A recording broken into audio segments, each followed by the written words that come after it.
सुनीति बोली हाय विधना तेरी नजर निराली और कोई नहीं तीनों लाला लाली।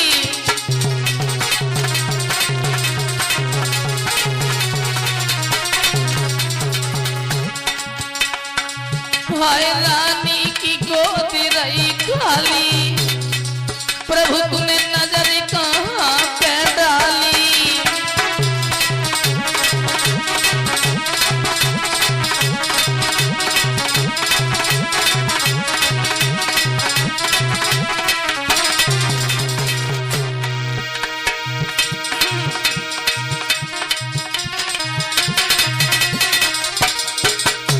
रामू मेरी धीरे मेरी धीरे मेरी धीरे धीरे कथा लानी आगे को बढ़ रही है मेरी धीरे।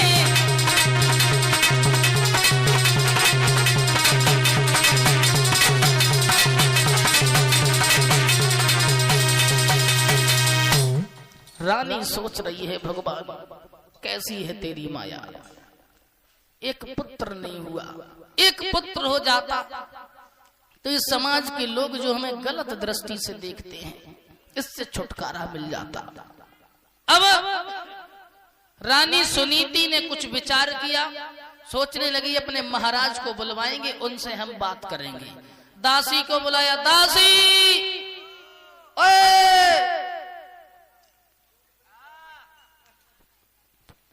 चली जाओ हमारे महाराज के दरबार में और हमारे महाराज को बुला करके लाओ, ठीक है ना?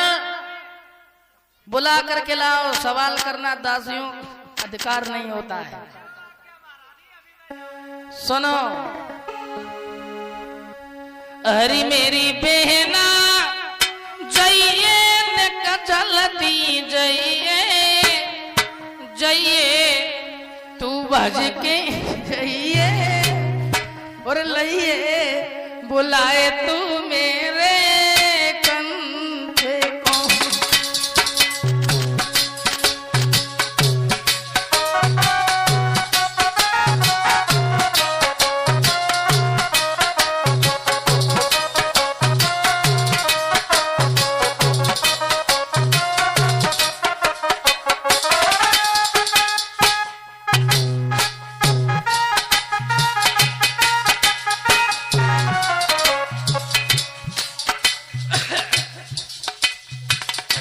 महारानी सुनीति बोलिए, दासी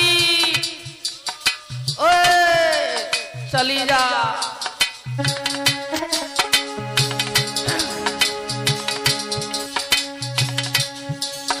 अरे चली जा पहने आज अंगना से मेरे सैया को लइए बुलाए।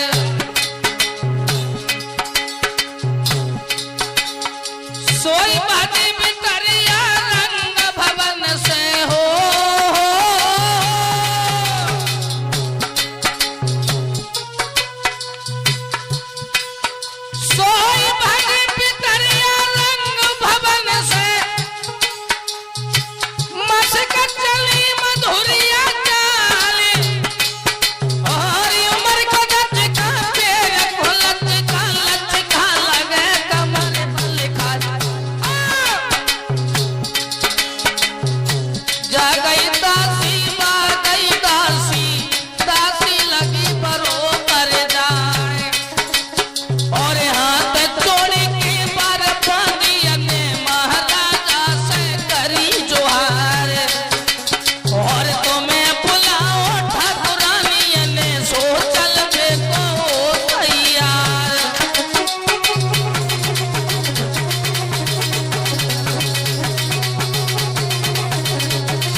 महाराज उत्तानपाद को बुलवाया सुनीति ने।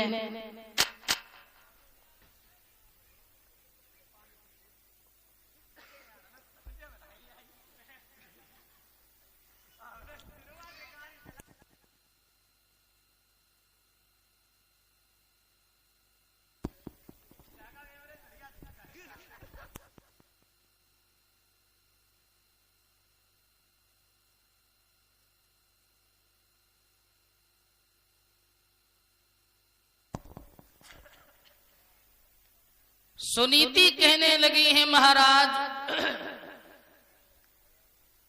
इतने दिन हो गए कोई संतान पैदा नहीं हुई, समाज के लोग गलत दृष्टि से देखते हैं।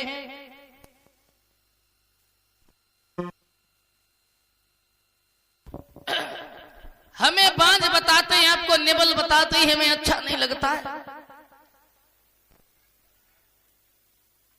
क्या करें, कैसे जी, मुझे कुछ समझ में नहीं आ रहा है।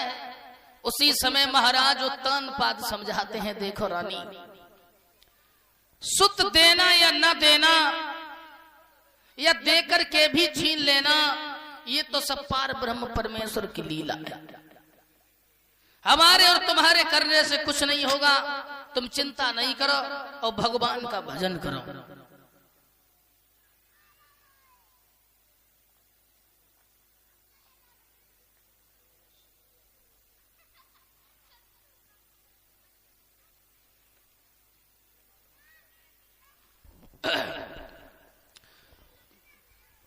कहने का मतलब दुख और सुख ये तो लगा ही रहता है। भगवान ने सर्व सुख किसी को नहीं दिया। एक प्रदीप कवि हैं, उन्होंने एक भजन भी लिखा है कि मैंने जगी की अजब तस्वीर देखी, हर एक हंसता है 10 रोते हैं। एक प्राणी हंस रहा है तो 10 रो रहे हैं। तुम चिंता नहीं करो, क्योंकि चिंता करना, आंसू बहाना, ये किसी भी समस्या का कोई हल नहीं होता है। मालूम है परिचित जी, चिंता करने से केवल इंसान की उम्र घटती है। मान लीजिए जो हो गया वो हो गया, और अगर आप चिंता करें कि गलत हो गया तो क्या वो सही हो जाएगा? नहीं होगा। आप चिंता करें कि भविष्य में अब क्या होगा, मेहनत करिए लेकिन चिंता नहीं करिए। चिंता करने से कुछ भी नहीं होगा, केवल उम्र घटती है। क्योंकि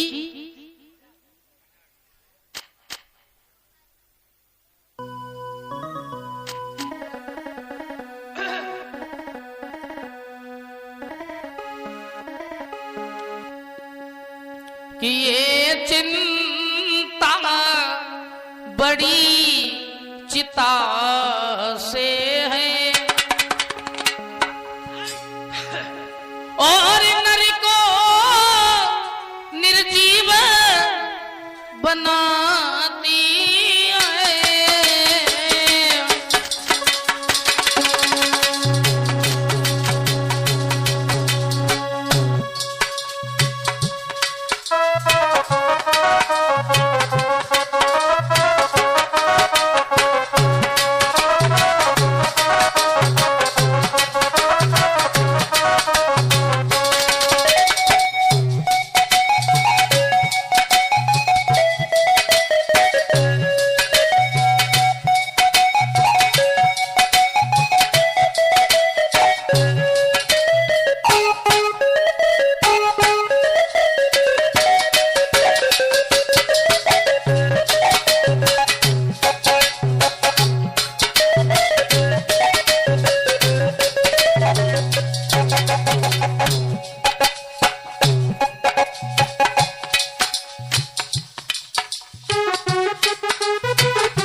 उत्तानपाद समझाते हैं रानी चिंता नहीं करो।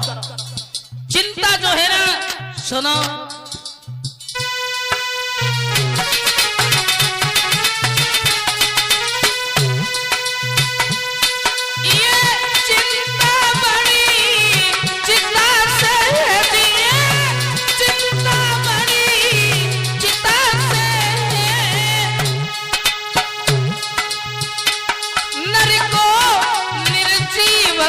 बनाती है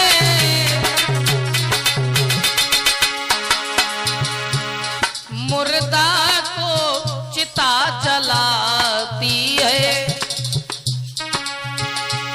चिंता जीवित को खाती है।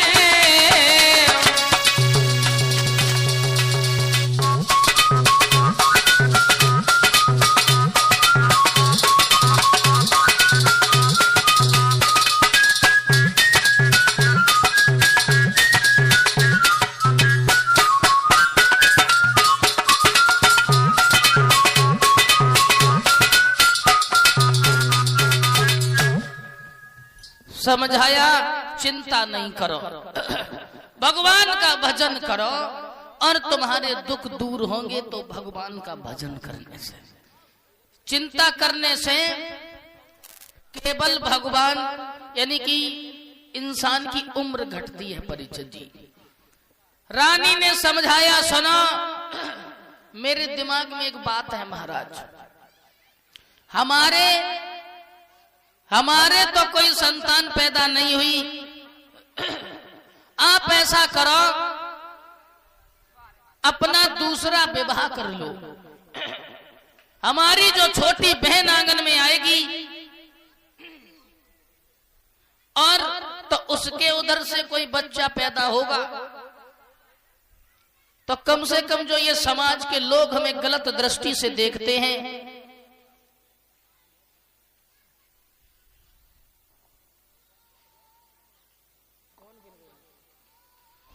आप अपना दूसरा विवाह कर लो।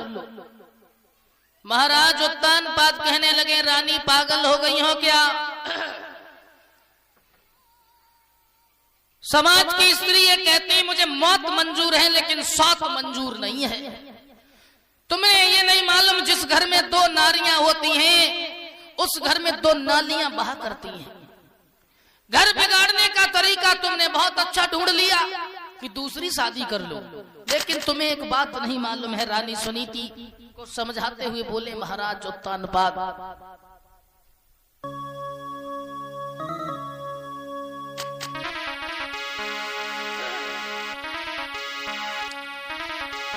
कि प्यारी प्यारी शादी करके और जीवन भर नाए शादी होगी।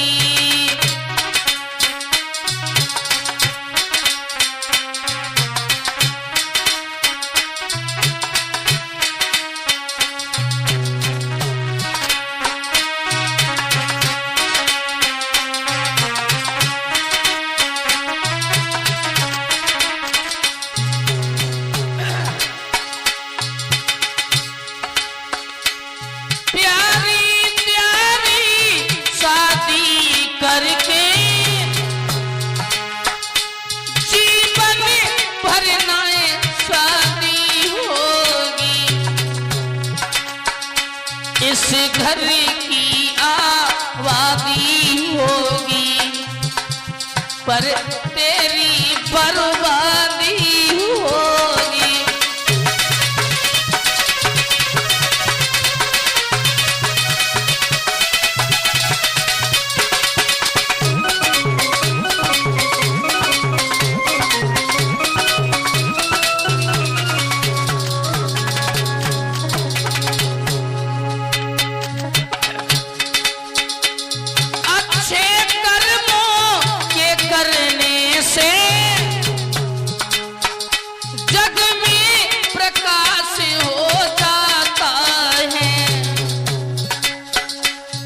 सौत को घर में लाने से घर का विनाश हो जाता